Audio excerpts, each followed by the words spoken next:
Hello friends, My Electro എന്ന YouTube ചാനലിലേക്ക് എല്ലാ കൂട്ടുകാർക്കും സ്വാഗതം. നമ്മളിന്ന് റിവ്യൂ ആണ് ചെയ്യാൻ പോകുന്നത് JBL ഏറ്റവും പുതിയ ഹെഡ്സെറ്റ് ആയ 500 BT എന്ന ബ്ലൂടൂത്ത് ഹെഡ്സെറ്റിന്റെ റിവ്യൂ ആണ് നമ്മൾ ചെയ്യാൻ പോകുന്നത്. ഇതാണ് നമ്മുടെ ബ്ലൂടൂത്ത് ഹെഡ്സെറ്റ്.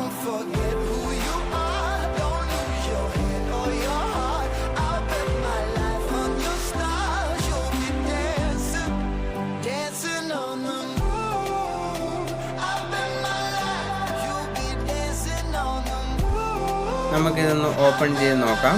ഇതിൻ്റെ ഉള്ളിൽ എന്തൊക്കെയുണ്ടെന്ന് നമുക്ക് നോക്കാം.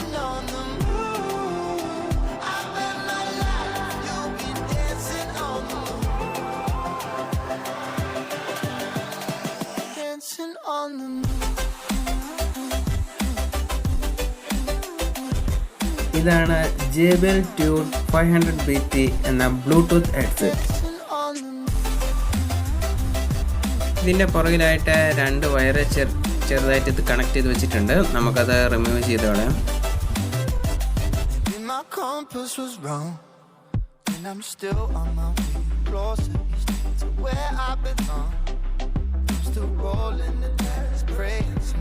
ഇതാണ് ഇതിൻ്റെ മൈക്രോ USB ചാർജിങ് കേബിള്.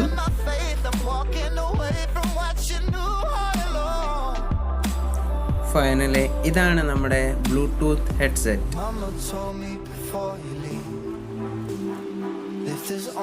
ബ്ലൂടൂത്തിനെ പറ്റി പറയുമ്പോൾ BT 4.1 A2DP ബ്ലൂടൂത്ത് വെർഷനാണ് ഇതിൻ്റെ ഉള്ളിൽ ഉപയോഗിച്ചിരിക്കുന്നത്.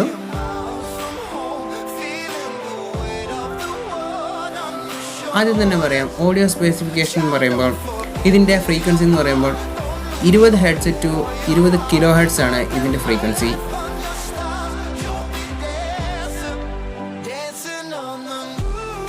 അത്യാവശ്യം നല്ലൊരു ഓഡിയോ ക്വാളിറ്റി തന്നെയാണ് JBL നമുക്ക് തരുന്നത്.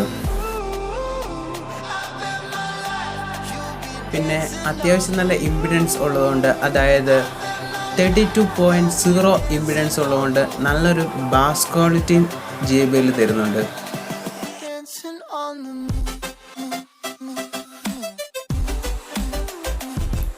ഇതിൻ്റെ സൈഡിലായിട്ട് വോളിയം കൂട്ടാനും കുറയ്ക്കാനും കോൾ വന്നാൽ എടുക്കാനും ഉള്ള ഒരു 3 സ്വിച്ചുകൾ സൈഡിലായിട്ടുണ്ട്. 3.7 watt 300 mAh Lithium-ion ബാറ്ററിയാണ് ഇതിന് യൂസ് ചെയ്തിരിക്കുന്നത്. 16 മണിക്കൂറാണ് മാക്സിമം മ്യൂസിക് പ്ലേ ടൈമായിട്ട് കമ്പനി ആവശ്യപ്പെടുന്നത്. ഇതിന് 0-ൽ നിന്ന് ഫുൾ ചാർജ് ആകാനായിട്ട് കമ്പനി പറയുന്നത് 2 മണിക്കൂറാണ്. മറ്റേ ഹെഡ്സെറ്റിനെ പോലെ തന്നെ സൈഡിലായിട്ട് ഒരു മൈക്ക് ഹോളും ഉണ്ട്. ഇതിൻ്റെ വെയിറ്റ് എന്ന് പറയുമ്പോൾ 155 ഗ്രാം മാത്രമാണ്. ഓവറോൾ നോക്കുമ്പോൾ അത്യാവശ്യം നല്ല ബിൽഡ് ക്വാളിറ്റി ഉണ്ട് ഇതിന്. കണ്ടിന്യൂ ആയിട്ട് ഉപയോഗിക്കുമ്പോൾ ഉണ്ടാകുന്ന പ്രോബ്ലം മാത്രമാണ് JBL ഉണ്ടാകുക. അല്ലാതെ പ്രത്യേകിച്ച് JBL ഹെഡ്സെറ്റ് യൂസ് ചെയ്യുന്നതുകൊണ്ട് യാതൊരു പ്രശ്നവുമില്ല. എന്റെ ചാനൽ സബ്സ്ക്രൈബ് ചെയ്യുക. തൊട്ടടുത്തുള്ള ബെല്ലൈക്കൻ പ്രസ് ചെയ്യുന്നതായി ഞാനിടുന്ന ഓരോ വീഡിയോസ് നിങ്ങൾക്ക് നോട്ടിഫിക്കേഷൻ ആയിരിക്കും. അതാദ്യം തന്നെ കാണാൻ സാധിക്കുകയും ചെയ്യുന്നു. മൈ ലക്ഷ്മിയുടെ പുതിയൊരു വീഡിയോയിൽ കാണുന്നതായിരിക്കും.